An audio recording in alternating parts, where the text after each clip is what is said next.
Bu ham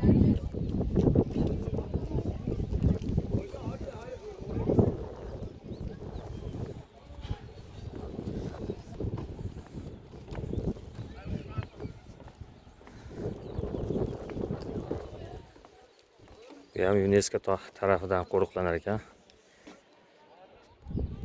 Pluton. Demak, bu Aflotun haykali ekan. Biz bilgan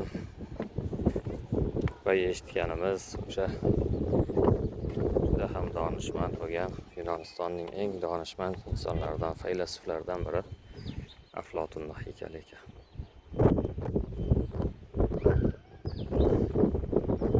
Hali ham suv bor, qanaqa suv ekan bu? Ajoyib. Odam chanqagan vaqti suvni ko'rsa boshqacha bo'lar ekan. Bu yerda 4 soatdan beri yuribman. Juda keng maydon ko'ryapsiz. Suv olmoqchi bo'ldim. Suv shu darajada qimmatki, to'g'risi chanqaganim ham esdan chiqib ketdi.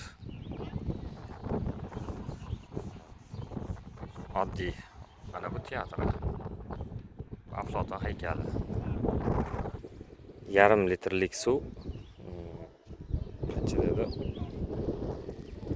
Salkam 100 mingga yaqin narx aytdi-da. Yarim litrlik suvga 10 mingda, 20 mingda, 30 mingda sarflagan. Ya men tushunmadim yoki ular haqiqatda qimmat aytdi.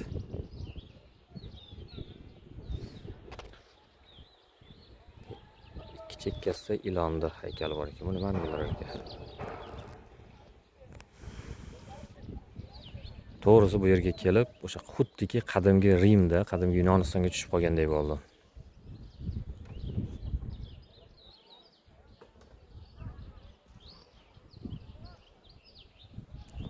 Albatta, Turkiyaga kelgan har bir mehmon Denizli shahriga kelib, mana shu Pamukkale'ni ziyorat qilish kerak. Ham qadim Bizantiya, qadim Gretsiya, qadimgi Rim madaniyati mujassam bo'lgan yerda.